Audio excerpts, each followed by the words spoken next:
Customer service, done right, can be your company's single biggest competitive advantage. Welcome to the Customer Service Revolution. Join customer service authority and best-selling author John DiJulius as he interviews leaders who are revolutionizing their industries. This is more than a podcast, though. It's a movement. The Customer Service Revolution is a radical overthrow of conventional business mentality designed to transform what customers and employees experience. If you're a revolutionary customer service leader who's ready to stop competing on price and obsessed with building a brand that people cannot live without, this podcast is for you.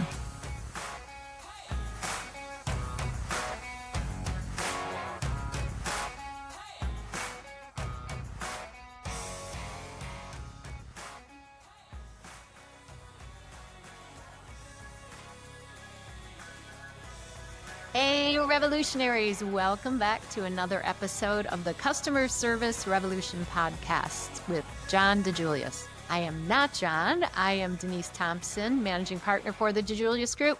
But on the screen with me here is the authority on customer experience, John DiJulius. Welcome, John. Thank you, Denise. How are you? I'm doing great, thank you. How are you? Good. Just sick of the snow.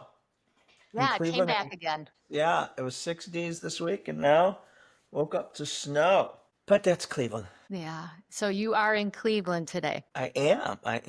So I know you've been traveling a lot, speaking everywhere. So it's good to have you back in town. Good to be back. John, I want to talk about an article that you wrote recently for the blog on outspoken employees. So I think this is a topic that some managers might have a beef with you on this one. Outspoken employees being a good thing. I think a lot of managers think, hey, I have enough drama day to day.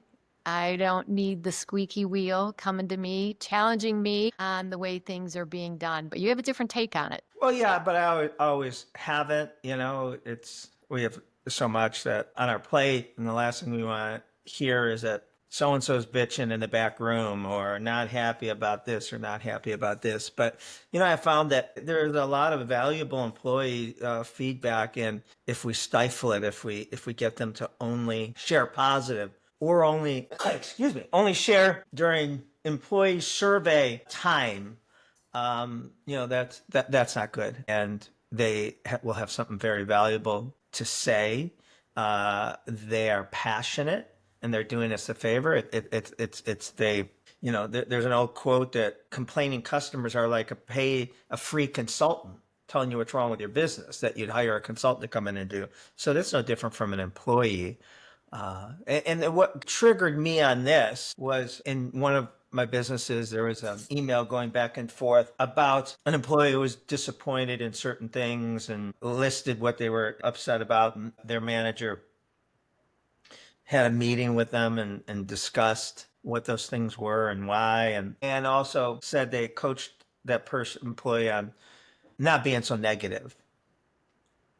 But they said they don't think they got that across. They weren't successful with that last piece. And so I was like, why are we deterring employees from speaking up? Why do we have to consider that being negative? Yeah, I mean, these team members care enough about the company's success in their job and the customer to speak up, right? We need those team members. Otherwise, like a customer who doesn't speak up, they're just going to end up going somewhere else. And I don't think they should be shunned. I don't think they should be looked at as negative, and they need to be celebrated. And I think one of the mistakes people make, leaders make, we've been guilty of making as well.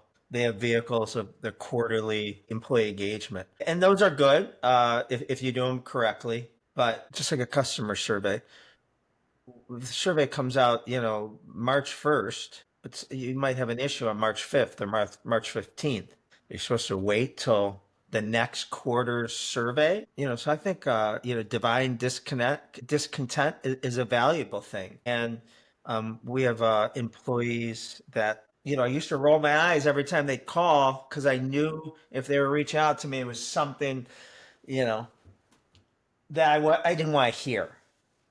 But they weren't wrong. And, one of them is, a partner in one of our businesses today. It wasn't no one wants to hear it. It's like when someone says, can I give you some constructive feedback? You say yes, but you're just like, no, And then you go, ah, la, la, la, la, la. Yeah, yeah. I'll tell you, 100 times that I've been told constructive feedback, whether it be on a survey or face to face, in any situation, 100 times I got not made to them. I think I was, oh, you're right. Thank you for bringing it to. But in my head, I'm like, you're wrong. Like I got defensive and you don't know what you're talking about. And I will say probably close to 90% of those times, hopefully more, within a couple days, a week, I thought about it and realized, they were right. It's human nature, but it's my, first defense is to, dismiss it. You're a one-off. You don't really know what you're talking about.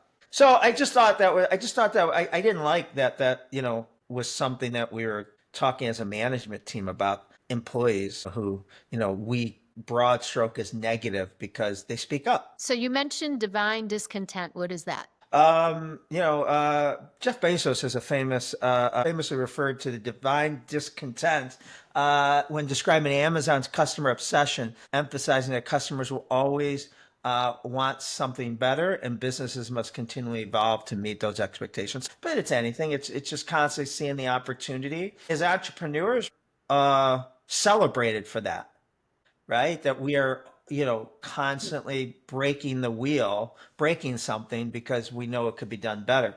But employees, if they question or something, they're casted as complainers, bad attitudes, negative Nancy's. So what is the difference between someone who has divine discontent and someone that actually does have a bad attitude, negative? Yeah, I mean, obviously, if someone's just always unhappy, shows a lack of respect for the company or leader or employee, that's, I believe, a different versus just saying, why have we had a broken hot water faucet for 6 months or 3 months? And, I keep on hearing it's going to be fixed. We charge these prices, yet customers come in and that's an eyesore, or that hasn't been fixed, or, this, or, whatever they may be bringing up. To me, that's not even divine discontent. I mean, it's like, they're 100% right. And then, we've had, so one thing I say about employee engagement scores, surveys, which I think are really important, is the second worst thing you can do or not do with employee engagement surveys is not do them. Right? That's the second worst thing you could do. I don't know if you've ever heard me or guess what's the worst thing. Well, I would say the worst thing would be to do them, but do nothing with the information you get. And then the next survey comes out next quarter and you get them and you're like, really? Like, the women's bathroom, whatever still leaks. And I said that in the last one and, all the other things that are legitimate, we're just doing this to make ourselves feel better or something. That's one thing. And then like we were guilty of it. So I always say, put it all up there, address it. We can't do it all. Don't say, don't lie. Don't say, yeah, and some might be unrealistic, but like we had a situation a couple of years ago where employees were complaining about one of our salon locations and it was run down. And why isn't the shampoo bowl fixed, or why isn't the ceiling fixed where there was a leak and all those things? Well, we didn't address it in the employee engagement and we didn't address it, period. So it's like, why?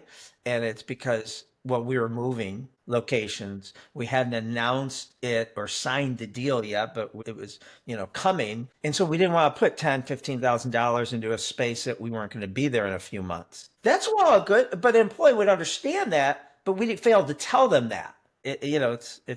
So I think, that's important. I think, you gotta, address it and own it and say why you can't do that, today or ever or whatever it is. Arnie Malham, a great speaker, and heard and spoken at our conferences, and author of Worth Doing Wrong, meaning do it wrong and then fix it. Like instead of waiting until it's perfect. He's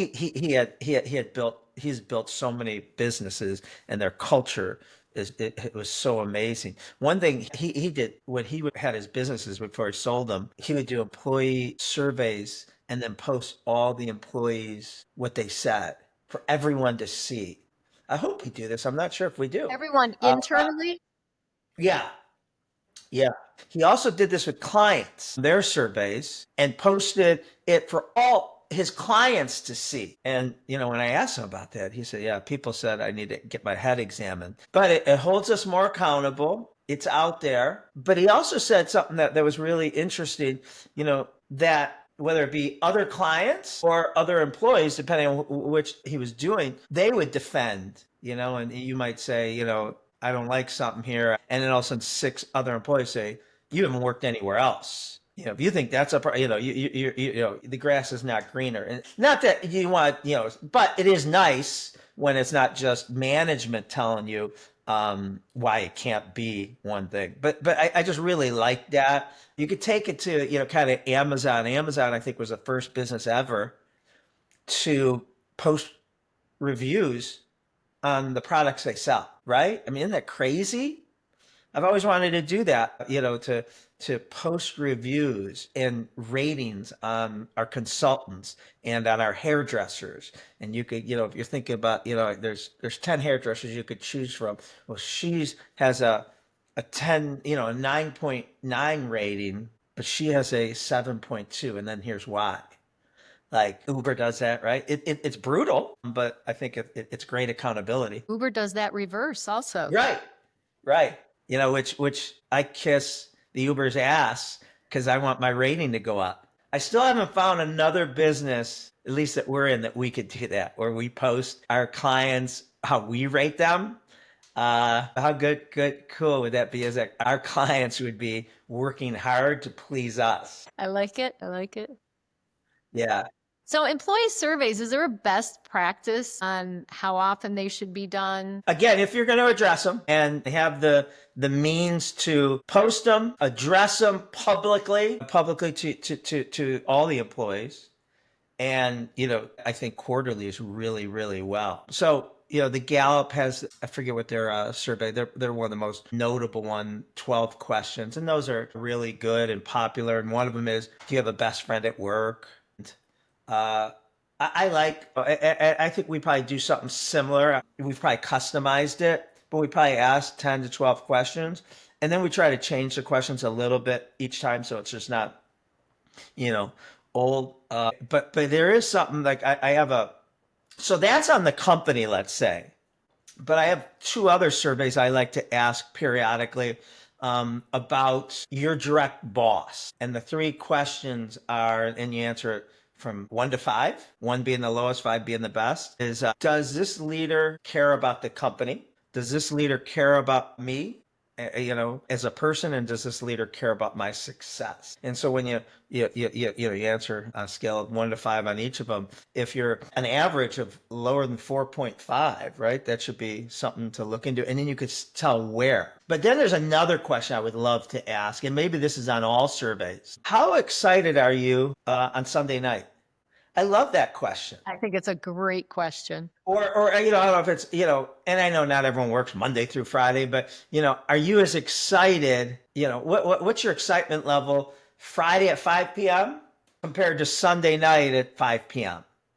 Now, yes, I understand that most people are going to enjoy the weekend or their days off, but it's still a benchmark. And whatever that may be, like the Ritz-Carlton, one of their survey questions to their customers is, can you imagine a world without a Ritz-Carlton? That's a stretch, but maybe it's a very low score that 8% of our customers cannot imagine a world without a Ritz-Carlton. Only 8%, but it's 8%. But at least you got a benchmark, and now can we get that to double digits? And why does the one location, are they consistently 15%? And this location is consistently, 5%. And so that kind of goes like this. I don't think, people are going to probably say they're as excited as an overall group on Sunday night as they are on Friday night or whatever Friday afternoon looks like. But at least you get a benchmark. And how cool would it be that you could move that needle, that, their excitement level was, you averaged a 3.5. And now it's up to, a 5 or whatever. That, you have 100 employees. There was 3 that, said they, was an 8 or more on a Sunday night. Well, now you've gotten it to 12. it just gives you, and then what is that? What are those things? And I'm just really disappointed still that coming out of the pandemic, the Great Resignation, quiet quitting, I thought it was really gonna boomerang with the employee experience revolution, and it still doesn't seem to be much better. Why do you think that is? I don't know. I don't know. Because I think unemployment I think it's I don't know. I still think it's an employer market. I know it's an employee market from a standpoint, but I just think maybe AI, I don't know. Employers are not putting enough emphasis on culture. So I spoke last week about this in a conference about creating a better culture. And at the end, someone raised their hand and said, well, what do we do with nurses? Our nurses, every 6 months, they're asking for a significant pay raise or they're going to go elsewhere. And that's just the reality of the market. And there's a shortage of nurses and all that. And while I can't address or answer how you pay or they can always match the highest bidder, I still think the better the culture, the less price becomes the only issue. And I just felt like they didn't hear anything I had talked about in building a stronger culture that not only some things from the book we just came out with, the employee experience revolution. What is it? 70 to 90% of an employee's professional development happens within their first 3 months. So if you're going to work at a company for 10 years, day 91 through, your 10th year, you get like 10 to 15% of your professional development, right? And then there's all these statistics of even Gen Z saying that they would have stayed around if they were invested in, if they were feeling that, they were getting better and the mastery and all these things. So, things like that. And then on the flip side, it's the, investing in your team members in personal ways, not just ways that makes them more efficient, more productive, more profitable. I think those things demonstrate a great culture. Is there a proven ROI on that? The only thing I guess I can go from is where I've gotten these examples are from the companies like the Chick-fil-A's and Zappos back in the day, and great companies, the Arnie Mulhams when he had CJ Advertising, all these great brands that did do those things, and they have lower turnover. And they're paying everyone, similar to the market. It costs money to do those things. Today, 10, 15, 50 years ago, you had to hire someone to come into your company, might be once a year, might be once a quarter, or send a group on a plane to a conference. And great value in both. But that was probably, or send them for a certification and those are all good. But I just think there's so many other ways that are so inexpensive today with, TEDx talks or great podcasts or, sharing that, making it mandatory education, the online videos and learning management systems and just sharing and in-house education, from the experts. But then you take it also to the helping people with, being better parents, time management, all those things. Similar resources you go to. You could bring in speakers that probably will do it for free because the exposure they get to your staff that could lead to, book sales or I don't know, when they buy their first house, they'll use that mortgage lender. Yeah, those were always, I found interesting topics, things that were personal, not just for your profession, that keep people around. In this employer, so I call them the 5 F's, which are traditionally the most common New Year's Eve resolutions: fitness, finance, faith, fun, and I'm missing one. Friend, family. Family, if I didn't say family, that was it. Yeah, finance, fitness, family, faith, and fun. So those are usually things that people are working on or have, strengths and weaknesses. So by providing, sometimes you might have someone in-house that is a yoga instructor or really good at time management or money management. Great. Denise is going to be doing a seminar or next meeting or a Zoom for anybody that is interested in this topic. She's going to share some best practices. Or you bring in, a financial advisor. There ain't a financial advisor that would turn that opportunity down to get in front of, a dozen to 300 professionals or a mortgage lender or a fitness instructor or, whatever. It could be book clubs. It could be, how to have more fun. Those are always things I struggle with. But I will tell you, as Al, if you've had this in your position of meeting employees, family members, but those are always the things that a parent or a spouse will tell me that they're most impressed by what we do for them, and more so than the big trip to the 5-star hotel that we took them to, which is great. But I always think of that as being a Disney dad, a Disney boss. Is Disney dad a universal concept? Do you know what it means? Isn't that the dad that's the fun parent that takes Yeah. the kids to, okay. Yeah, he sweeps in on the weekend, takes them to Disney, brings them home. They're all jacked up from sugar and candy and, other things. But he leaves them at the doorstep, but he doesn't deal with the homework, the, being grounded, the, getting in trouble, the, all the things that, So are you a Disney boss? So you're a Disney boss because you can brag that once a year you take all your employees to this spectacular cruise or event, or you have a black tie event, or whatever you hand out at the awards night, great prizes, money, iPods, whatever, and those are nice. But what about the other 12 months, right? And that's, what I've always, felt really good or love when I hear from a parent or a spouse that will say, I've never heard of a company that, cares about their employees the way you do. And they'll give the example of like, the mortgage lender or, fitness instructor or whatever that is. Although there is something to be said about those events, taking people to conferences. 100%. Those are great, but you don't have to limit at that. But I do believe there's nothing replicates getting people in a car or on a plane to go to a conference. Because as you know, the conference starts the moment you get on the plane or in the car. And you start talking about, what speakers are you going to see tomorrow? And then, the lunch and the networking, and you go out to dinner that night and you're still talking about it. It's not like, for your employees, you send the education stop at 5:00 when the conference stopped. I mean, they're so hyped up and talking about that night and sharing, and then they're meeting other people in their industry or whatever it is, and they're learning as much, if not more, from those hallway conversations they are from the speaker on stage. And the team building that occurs. Yeah, all that, 100%. I'm not discounting the traditional ways, but there's so many more opportunities today to inspire and share and send out. Did you see Timothy Chalamet? Am I saying it right? Chalamet. His acceptance speech for the SAG Award. I did not. No. You gotta watch it. I'm sharing that in a blog because it was controversial and maybe small, but he said, I'm paraphrasing, but he said, listen, I'd like to be humble and underscore what it took, but this was 5 years of my life and I gave everything. And he said, I am in pursuit of greatness. And I know people aren't supposed to talk about that, but I am.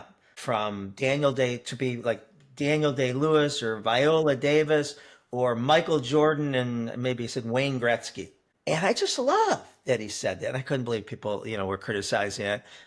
Those are thoughts you say, you have, but you don't say out loud, So they were critical because he said it about himself versus someone else saying it about him? Because if someone else said it, that he's, But I like that he's willing to put it out there. He didn't say he was great. He said, I'm in pursuit of greatness. And that's a big statement, right? It's like our the DiJulius Group mission statement, employee mission statement, leadership mission statement that we have, that I constantly, want to it's be said to our employees because of the accountability it puts on us. We want you to make paychecks more than you ever thought possible, right? We want you to make paychecks more than you ever thought possible. However, we want you to feel that the money you made was the least valuable thing you received from this company. So that's, putting it out there in two ways.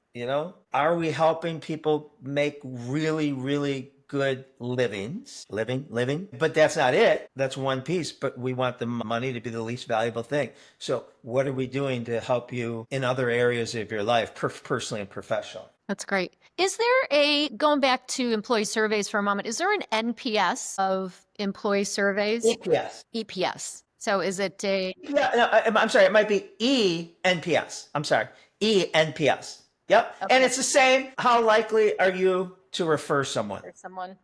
And again, that's fine. That's great. But like NPS for customers, I don't care about your intent. I care about if you actually did. So I don't understand why we have to ask that. Why not track it? 100 employees we have. How many have referred family or friends? And what does that say? Just because you answer that top line box, but now you've worked here 20 years and have never referred a family or friend? What's more, the smoking gun? You actually haven't. So, and that's not the employee's fault. That's the company, culture, leaders' fault. But I think that's more important to track. I'd like to know, if you didn't work here, where else would you work? I'd be curious who our competition is. And so, it all depends, I believe, on the position, right? So if they're licensed, if they're a CPA, a consultant, not that consultants are licensed, lawyer, hairdresser, pilot, it's going to be more directly in the industry, which is still good to know. If it is a support position, customer service, receptionist, admin, bookkeeper, so to speak, I'm sure I'm missing a ton of other, HR, marketing, those things, then it could be any industry. But I don't think that really changes the answer. No, but it would be I agree with you. curious to know. Yeah, who. And why. And the more importantly is the why. The why that company. And that's where the gold will be, because, they offer, or they do this, or they do that. So in tenure, I think is a good indication too, when you have people that have been with you for many years. Yeah, absolutely. But what we always preach in our training is, surprisingly, not enough companies know their turnover, but most do. I am surprised that people say they don't know. But the companies that do, they'll know as a company, last year. But where they I was don't, saying not just the turnover, but where the turnover happens. so a couple things: department, location. So is it management, is home office? Is it in sales? Is it support? Is it that's department, and or that location. Our location in Hudson has higher turnover than our location in Willoughby Hill. That's important too. Besides what departments they work in, but the one that was really telling, and they're all telling, is by tenure. First 90 days, 1 days to first year, 2 to 5 years, 5 years to 10, and 10 and beyond. They may be slightly different depending on, type of business, but, those were eye-opening, at least for me, when we found out where the turnover we had, where the majority of it was happening. Then you start to find out why. So, and a lot of companies, I think this isn't unusual, but we have high, and probably still do, of our turnover is in our first 90 days in the salon business. And why? Well, several reasons. One might have been our hiring, right? And we weren't filtering, and we're like, oh, this is the greatest place in the world, and we all sing Kumbaya, and, get promoted every week, and, all that. And then you find out it's nothing like that. It's a hard job. And you want to get the hell out because you were sold a bag of goods. And we might have been sold a bag of goods because the interview process wasn't that tough, and they were able to wing it for a half an hour, right? So that's a key reason. But the other key reason that, is that the newest employee is your dumbest employee. They don't know anything. They don't know where your bathrooms are. They don't know your acronyms. They don't know your terminologies, and they don't know anything they haven't been trained on yet. And that sucks. And they're an awkward freshman day one looking for friendly people, and they're getting beat up, and they're going home discouraged in the beginning because it's hard. And something that we did very wrong was we gave them too much training in their first 90 days, fire hose. And not only that, but more than 50% of training didn't need to be done in the first 90 days. It wasn't something that was going to apply to them until 6 months, maybe a year. But we were just taking advantage of, having them, and now we're cannibalizing the stuff they do need to know to be successful right now, which teach them on stuff they aren't going to need to know and they don't know either. And then when it does come 6 months or a year, we don't train them because we already trained them. And then they're not doing the job right. Well, we trained you that a year ago. Why don't you know that? All our mistakes. Slowing it down, giving them victories, helping them along the way, their journey, celebrating them, getting them a mentor that can help them and say, I've been here, and a lot of things, and making sure that the training's better, the training's slower, crawl, walk, and run, and think really helps. So when you investigate, when you find out where your turnover is, whether it's at a department location or specific period of their tenure, you can address why.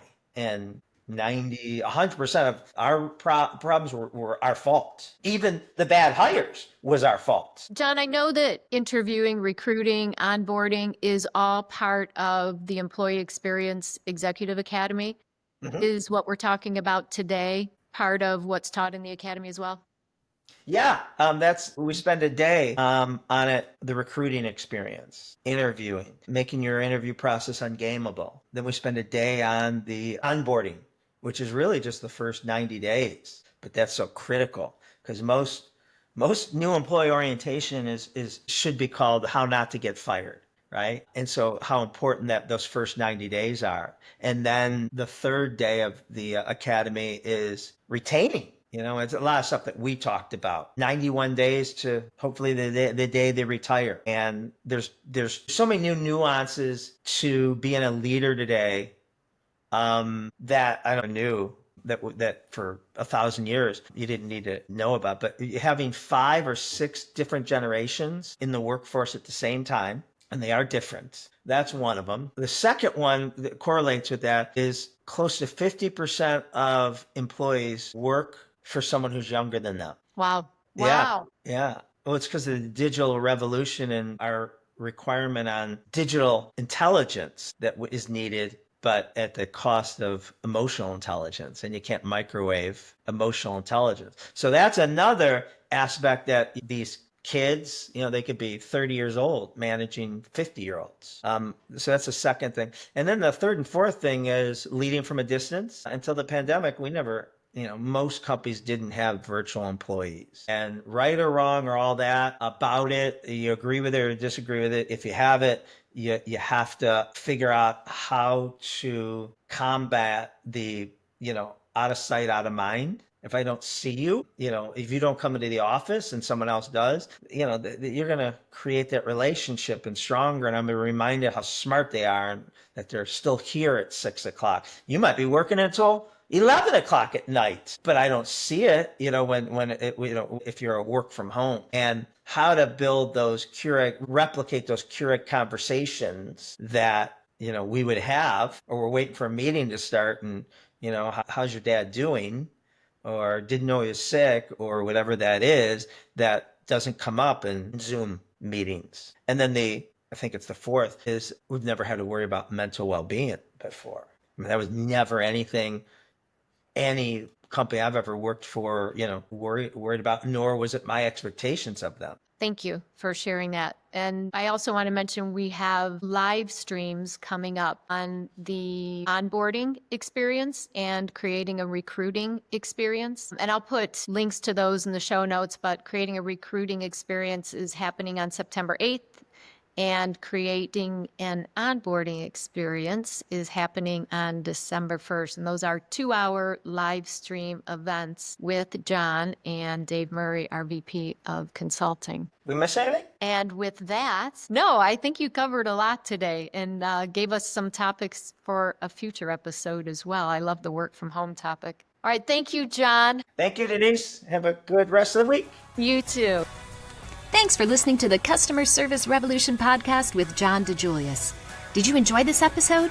Consider leaving us a review. We value your feedback and love to hear how you're using the podcast in your organization. To hear more, be sure to subscribe now on iTunes, Spotify, or wherever you listen to podcasts. Thanks for being part of the Customer Service Revolution.